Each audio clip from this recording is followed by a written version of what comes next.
प्रणाम, नमस्कार। बहुत स्वागत है आपका उस कार्यक्रम में जिसका नाम है हे प्रभु आनंददाता, और उसके एक और नए एपिसोड में आपका स्वागत है।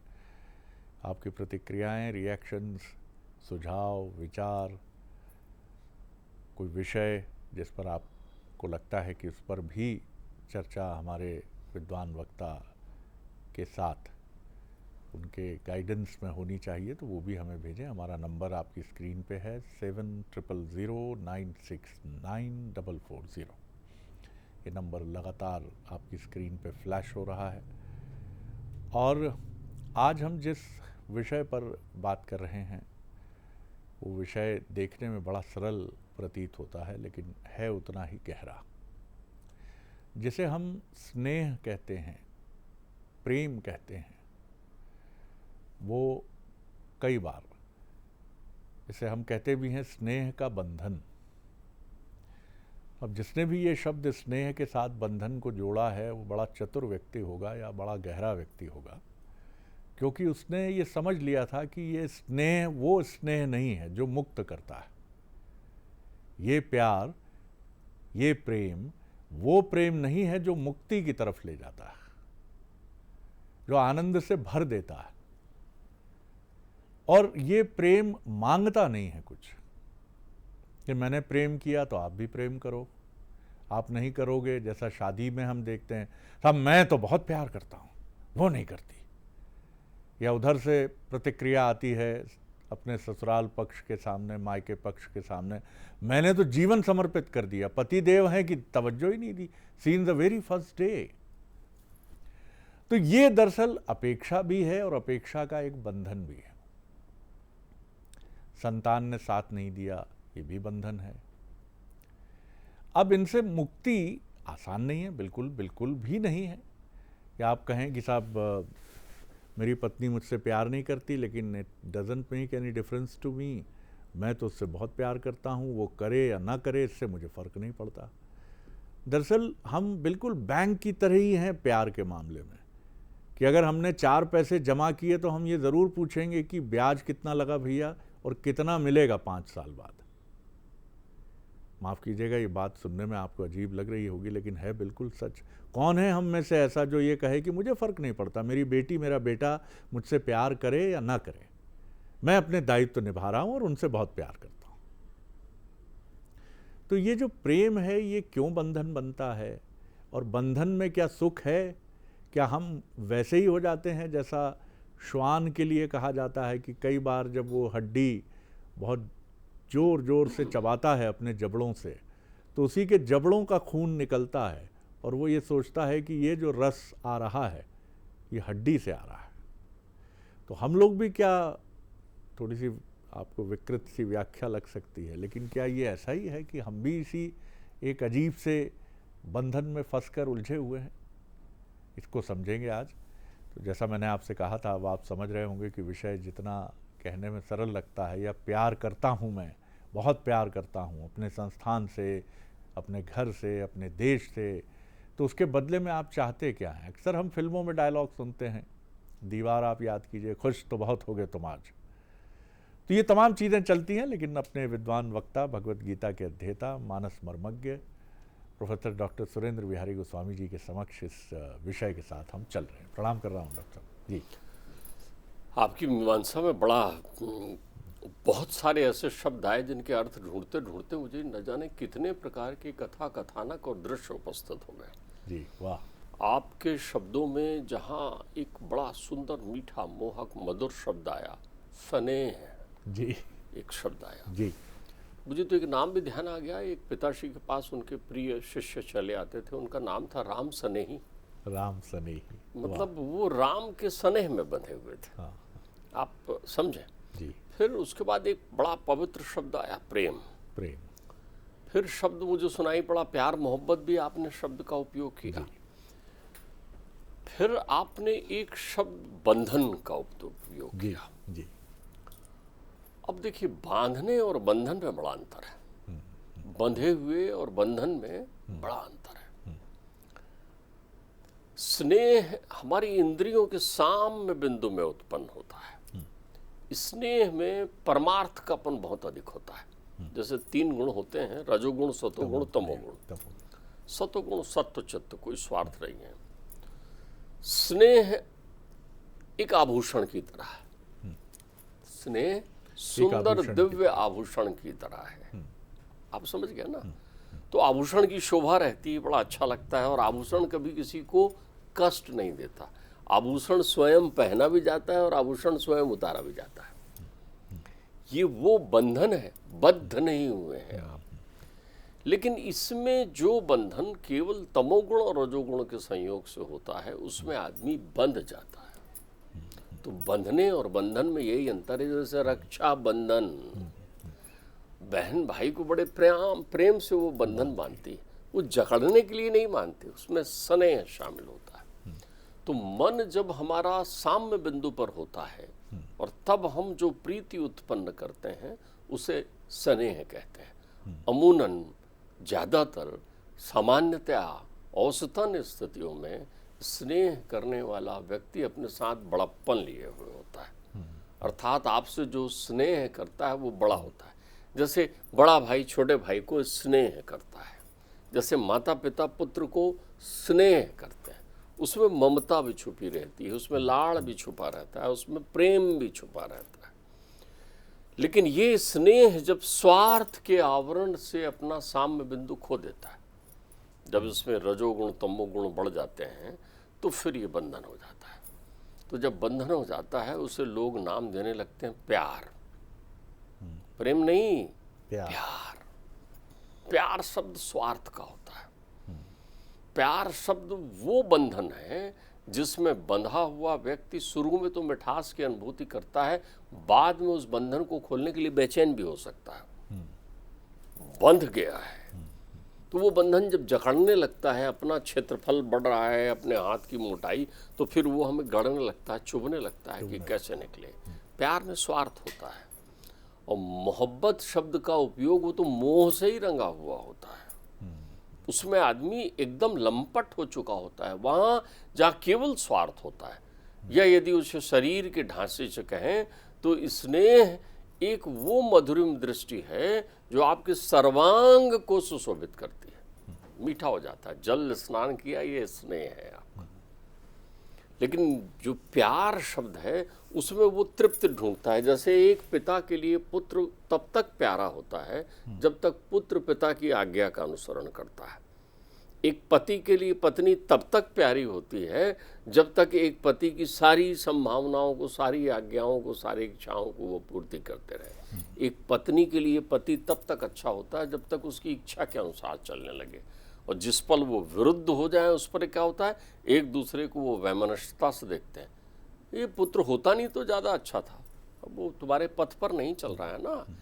मोहब्बत जो है वो मोह से ऐसा बंधा हुआ व्यक्ति है जिसमें वो एकाकीकार होता है। एक पक्षी स्वयं अपनी सारी इच्छाओं की प्रतिपूर्ति चाहता है, चाहे वो वासनाओं की हो चाहे वो विषय की हो। ये अपनी प्रक्रिया में होता है। लेकिन मोह का रिश्ता है। मोह का रिश्ता, मोह मूल बहुसूल प्रद तागहु तम अपमान। मोह में बंधा हुआ, जैसे रावण अहंकारी हो जाता है अपनी प्रक्रियाओं के प्रति, लंपट हो जाता है अपनी प्रक्रियाओं के प्रति। लेकिन एक परम पवित्र शब्द है प्रेम। ध्यान रखिएगा, प्रेम की भी डोरी होती है।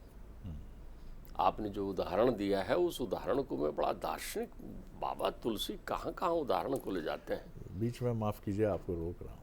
मुझे उसको वो एक उदाहरण के ज़रिए मैं देखने वालों को, दर्शकों को भी ये याद दिलाना चाहूँगा, जो पीढ़ी उस कहानी से परिचित है। चंद्रधर शर्मा गुलेरी, उसने कहा था, एक ऐसे व्यक्ति की कहानी जो बचपन में एक लड़की से मिलता है।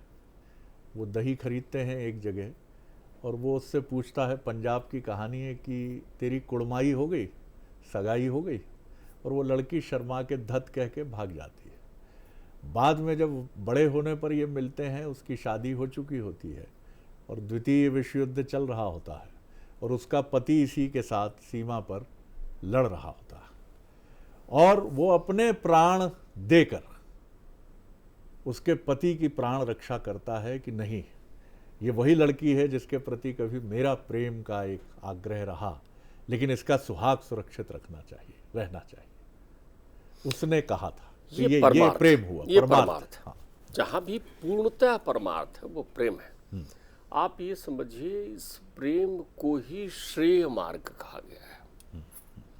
हमारे यहाँ नचिकेता से यम ने कहा कि भैया तू स्वर्ग ले ले। नचिकेता कहते हैं नहीं, स्वर्ग में रस नहीं मिलेगा मुझे, क्योंकि स्वर्ग में मैं हमेशा नहीं रह सकता ना। तो बोले तू सारी सिद्धियां ले ले। बोले सिद्धियां भी जो है वो शरीर को तृप्त करते रहेगी, मन तृप्त नहीं होगा इससे। तो बोले मन किससे तृप्त होगा? बोले श्रेय से। तो बोले श्रेय क्या प्रेय चाहता है? प्रेय का बंधन चाहता है तो उन्होंने पूछा कि ये प्रेय कौन सा है और श्रेय कौन सा है? मुझे तो श्रेय समझा भी दीजिए। अब आप देखिए, श्रेय और प्रेय को सरल तरीके से। श्रेय का अर्थ होता है कल्याण, कल्याण। श्रेय का अर्थ होता है कल्याण, और प्रिय का अर्थ होता है मोह का बंधन, विषय वासनाएं, भौतिकताएं, ये कहलाता है प्रिय मार्ग। वो कहते हैं श्रेयस्य प्रेयस्य मनुष्य में तस्तो संपरित्या विविनक्त धीरा श्रेयो ही प्रेयो अभिप्रेषो वृणीते और प्रेयो मंदो योग क्षेमाद वृणीते। बोले जो प्रेय का मार्ग है वो एक सुंदर वन की तरह है जिसमें चारों तरफ खुशबूदार सब चीज़ें बिखरी हुई है। संसार में आप निकलते जाइए, सेंट की खुशबू आ रही है, 56 भोग मिल रहे हैं, सारी चीज़ें, लेकिन ये नाशवान चीज़ें हैं जिनसे जाकर आप आगे गहरे खाई में गिरेंगे। आपके जीवन का अंत हो जाएगा और मन तृप्त नहीं होगा। लेकिन जो श्रेय का मार्ग है वो श्रेष्ठ मार्ग है, वही प्रिय है। वास्तव में प्रिय मार्ग कौन सा है? कल्याण का, जिससे तेरा कल्याण हो। कल्याण कब होगा? जब तू परमार्थ के रास्ते में चलेगा। थोड़ी कठिनाइयां मिलेंगी शुरू में, थोड़ी तकलीफें आएंगी जीवन में, लेकिन जब वो आनंद का झोंका हृदय में प्रकट होगा ना, तो तेरे जीवन में आनंद आ जाएगा। स्नेह श्रेय मार्ग की सीढ़ी है। तो जो लोग स्नेह करते हैं, स्नेह करते हैं, वो आप ये मानकर चलिए कि प्रिय मार्ग के पथिक होने की संभावना लिए हुए रहते हैं। लेकिन जो प्यार और मोहब्बत करते हैं वो प्रिय मार्ग के पथिक हैं। एक मेरी जिज्ञासा है, हो सकता है या कोई बहुत अर्थ ना हो। मैं देख रहा हूँ आप लगातार दो तरह से स्नेह और स्नेह शब्द का उच्चारण कर। बहुत सुंदर जी। स्नेह शब्द आपके द्वारा उद्घोषित शुद्ध हिंदी का शब्द है जी, जिसमें आप आधा सरोता के सा का उपयोग करते हैं। स्नेह उच्चारण है। और अवधी भाषा में बाबा स्नेह शब्द का उपयोग करते हैं। तो उसमें अवधी भाषा है जो अपने आप को पूर्ण कर देता है। नेह सा सहित है, मन सहित, अरे वाह, आत्मा सहित, उसमें भिन्नता नहीं है। तो स्नेह को भिन्नता से विमुक्त करने, स्नेह में भी भिन्नता नहीं है, लेकिन उस शब्द को और सरल कर देने से। और संसारिक नेह है ना, लेकिन परमार्थिक है। बाबा की एक वो भी स्मरण हुआ मुझे, जो हमने स्कूल के दिनों में पढ़ी थी, आवत ही हर्षय नहीं नैनन नहीं सनेह। अब आप देखिए, तुलसी तहा न जाइए कंचन बस। इस पर अपनी व्याख्या भी हुई है, अपन ने बहुत इस पर। मेरा प्रयत्न है कि मैं आपके शुद्धशील दर्शकों को ज्ञानामृत कलश से कुछ और रस निचोड़कर अर्पित करते रहूं, ताकि शुद्धशील लोग इस मीमांसा का आनंद लेते रहें। तो अब आप देखिए यहाँ पर तुलसी ने इसी प्रिय मार्ग को एक बंधन से भी जोड़ दिया, श्रेय मार्ग को। श्रेय मार्ग को इंद्रियों के वशीभूत होकर जब वो तलाशते रहे परमात्मा को, जगह जगह, कहाँ नहीं ढूंढा।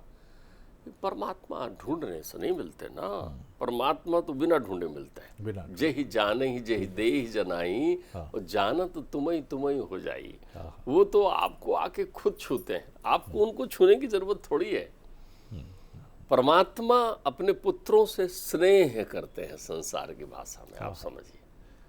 बहुत सौम्य दृष्टि स्नेह कहलाती है। उनके अंतर चित्त में कोई स्वार्थ नहीं होता, कोई स्वार्थ नहीं। तो स्नेह करने वाला स्वार्थी नहीं होता। लेकिन अब स्वार्थी नहीं होता, पर उसका अस्तित्व ही जब खत्म कर दे तो क्या होता है? फिर बंधन मिलता है। लेकिन ये बंधन मुक्ति का है। ऐसा बंधन जो बंधे तो लेकिन मुक्त कर दे, वो बंधन प्रेम का होता है। परमेश्वर रसानाम मनस्या प्रेरता एतन प्रेम प्रेम त्वम प्रविदंति मनीषणा। अब आप देखिए, परमेश्वर के नाम रस में बंध जाना प्रेम है, मनीषी कह गए हैं ऐसी चीजें। लेकिन अब आप देखिए कैसा प्रेम। तो तुलसी जब थक गए, अद्भुत चौपाई है, हमने शायद पहले भी कहा हो, लेकिन ये अद्भुत चौपाई आप समझ लीजिए। वो बंधना चाहते हैं तुलसीदास जी, मुक्त नहीं होना चाहते, लेकिन किससे बंधना चाहते हैं। मैंने शुरू में एक शब्द उपयोग किया था, राम स्नेही। कैसा बंधना चाहते हैं। तो तुलसी एक दरवाजे से निकले तो उन्होंने देखा कि उस दरवाजे में कुत्ता बंधा हुआ है। आपने श्वान का उदाहरण दिया, अध्यात्म देखिए कितना सुंदर उदाहरण है। आध्यात्मिक व्यक्ति प्रेम के लिए कहाँ दृष्टांत ढूंढ रहा है। आप देखिए, थोड़ी देर देखते रहे, कुत्ता बड़ा सुंदर लग रहा था, बंधा हुआ था। उनका स्वामी आया तो कुत्ता खड़ा हो गया, तुरंत खड़ा हो गया। स्वामी ने डोर पकड़ी, उनका इधर चल, तो कुत्ता उधर चला गया, इधर चल तो इधर चला गया। जहां डोर में लेके स्वामी चल रहे थे, बोले कितना सुंदर बंधन है, ये प्रेम का बंधन है, ये स्नेह का बंधन है। तो वो कहते हैं अब मुझे राम जी मिल जाएंगे। वो राम जी को अपना निवेदन भेजते हैं। वो कहते हैं सुनो, तुलसी कुत्ता राम का और मोतिया मेरा नाम। ये नाम भी उन्होंने रखा, आप ध्यान रखिएगा। हमारे यहाँ तो प्रत्येक शब्द का अर्थ होता है। तिया का अर्थ होता है स्त्री, और मोह का अर्थ होता है मोह, जो स्त्री के मोह में बंधा हुआ है। रत्नावली भूल नहीं रही है ना। जब भी राम जी को देखने जाते हैं तो रत्नावली को हृदय में साथ लेके जाते हैं, उसको बताना है कि मुझे वो मिल गए। भेजा है ना कि इस हाड़ मास के तन पर प्रीति करता है।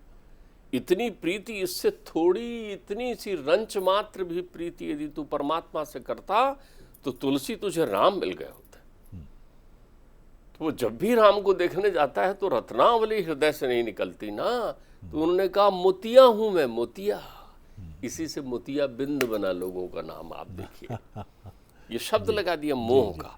तो उन्होंने कहा तुलसी कुत्ता राम का और मोतिया मेरा नाम, और कंठे रस्सी प्रेम की जित चाहो तो जान। हे परमेश्वर, मुझे तो अपने द्वारे का स्वान बना रहे, मेरे कंठे में अपने प्रेम की रस्सी बांध दे, अपने स्नेह की रस्सी बांध दे।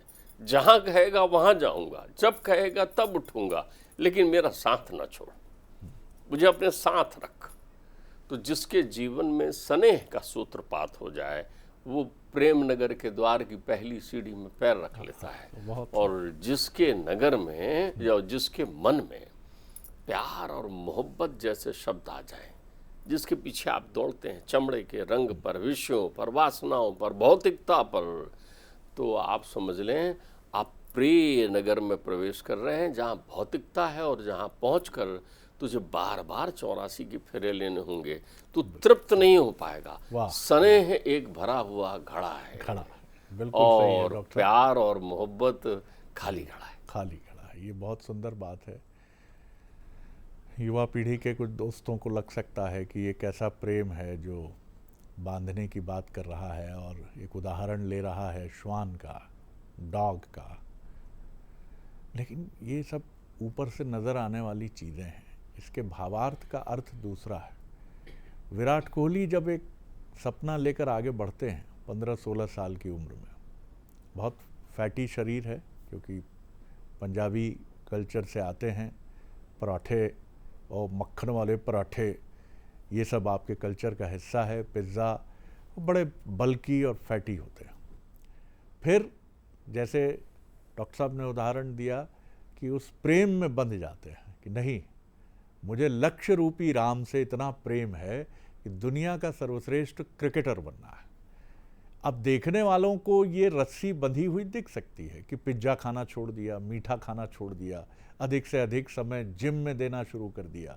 लेकिन यही वो लक्ष्य भेदी बाण चलाना है जो कोई भक्त जिस भी धर्म का वो हो, वो अपने इष्ट से लगा लेता है। कोई अपने लक्ष्य का प्राप्त करने वाला, अब देखिए ना, एकलव्य ने तो देख देख कर ही सीख लिया था, कितना गहरा प्रेम था। तो आप चाहते क्या हैं? ये प्रेम बांधता नहीं है, ये प्रेम मुक्त करता है। मुक्त ऐसा करता है कि ईश्वर अगर आपके साथ है तो इससे आनंद की कोई और छोर है उसका। अगर आप अपने लक्ष्य, आप अमिताभ बच्चन हो रहे हैं सिनेमा में हैं, तो क्रिकेट में हैं तो आप विराट कोहली हो रहे हैं, आप जिस भी फील्ड में हैं उसके टॉप पर हैं, तो इसका मतलब क्या हुआ? इसका मतलब ये हुआ कि आपने प्रेम किया है, और बहुत गहरा प्रेम और अनुराग आपको शिखर की तरफ ले जाता है। और जो नाम भले ही उसमें हम कह लें, लेकिन वो मोहब्बत है या वो फिर प्यार है, तो वो प्यार है रेसिप्रोकेट प्रक्रिया पर डिपेंड करता है, स्वार्थ पर डिपेंड करता है, और अक्सर उसकी अधोगति होती है, यानी वो पतन की तरफ, नीचे की तरफ ले जाता है। वो आप यही कहते हैं, सब कुछ लुटा के होश में आए तो क्या किया। चाहे वो एडिक्शन हो, चाहे वो सो कॉल्ड प्रेम का दीवानापन हो, प्यार का दीवानापन हो। बहुत सुंदर डॉक्टर साहब, आनंद आ गया। अगले एपिसोड में एक और विषय लेकर उपस्थित होंगे। राम नमस्कार।